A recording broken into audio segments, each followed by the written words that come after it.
महाराष्ट्र विधानसभा चुनाव में बीजेपी के नेतृत्व वाले महायुति गठबंधन ने प्रचंड जीत का परचम लहरा दिया है।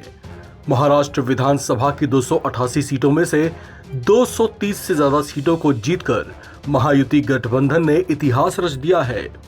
वहीं इस चुनाव में महायुति को टक्कर देने उतरी महाविकास अघाड़ी को ऐसी शर्मनाक हार मिली कि वो महाराष्ट्र विधानसभा की 1/4 सीट भी नहीं जीत सकी। महाराष्ट्र के चुनावी नतीजे सभी संभावनाओं से अलग अप्रत्याशित रहे, जिस पर न सिर्फ महाविकास अघाड़ी के नेता यकीन कर पा रहे हैं और न ही ये तमाम एग्जिट पोल्स के अनुमानों के ही कहीं आसपास है। इस एकतरफा जीत को हालांकि क्लीन स्वीप तो नहीं कहा जा सकता, लेकिन जिस प्रचंड आंकड़े के साथ महायुति की सत्ता में वापसी हुई है, ये जीत उसके लिए क्लीन स्वीप वाली खुशी से कम भी नहीं है। वजह यह है कि विरोधी दल उतना आंकड़ा भी नहीं बटोर पाए कि वे सदन में मुख्य विपक्षी दल ही बन पाते। अब महाराष्ट्र में चर्चा इस बात को लेकर गर्मा रही है कि राज्य का नया मुख्यमंत्री कौन होगा। महायुति गठबंधन में 3 दलों के 3 चर्चित चेहरे इस पद की होड़ में हैं। इनमें पहला चेहरा शिवसेना प्रमुख और राज्य के मौजूदा मुख्यमंत्री एकनाथ शिंदे ही हैं। दूसरे दावेदार बीजेपी नेता और पूर्व मुख्यमंत्री देवेंद्र फडणवीस हैं, जबकि तीसरे दावेदार एनसीपी प्रमुख और राज्य के मौजूदा डिप्टी सीएम अजित पवार हैं। देवेंद्र फडणवीस और अजित पवार के खेमे के नेताओं ने सीएम पद के लिए नाम की घोषणा से पहले ही अपने अपने नेता के लिए इस पद की मांग कर डाली है, जिस पर बीजेपी आलाकमान की ओर से चुप्पी साधी गई है। वहीं इस बीच चर्चा इस बात को लेकर भी खड़ी हुई है कि एक फेयर तरीके को आजमाते हुए उसे सीएम बनाया जा सकता है जिसके पास विजयी सीटों की संख्या सबसे ज्यादा होगी।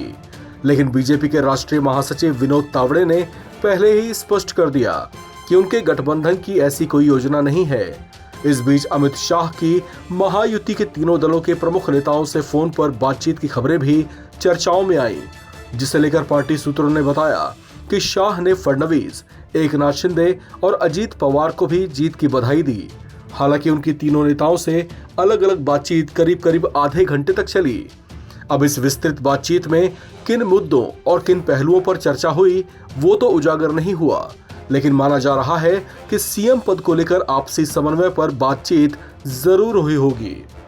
बीजेपी ने इस चुनावी अभियान में मुख्य स्लोगन बटेंगे तो कटेंगे का नारा दिया था, जिस पर महायुति के नेता एकजुट भी दिखाई दिए, जिससे जनता के बीच एक बेहतर संदेश गया, जिसका परिणाम शानदार जीत के तौर पर सबके सामने है।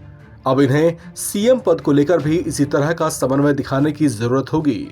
सवाल यह भी है कि क्या सीएम पद के लिए 2.5 साल का समय विभाजित किया जाएगा? अगर नहीं तो किसी एक दल के चेहरे के सीएम बनने पर बाकी 2 सहयोगी दल संतोष कर पाएंगे? बताया जा रहा है कि बीजेपी इस संबंध में बहुत जल्द एक बैठक करने जा रही है, जबकि जल्दी ही तीनों सहयोगी दलों के विजयी विधायकों की बैठक भी बुलाई जा सकती है, जिसमें सीएम के नाम पर मुहर लगाई जाएगी। इस खबर में फिलहाल इतना ही। बाकी अपडेट्स के लिए आप बने रहें एनबीटी ऑनलाइन के साथ।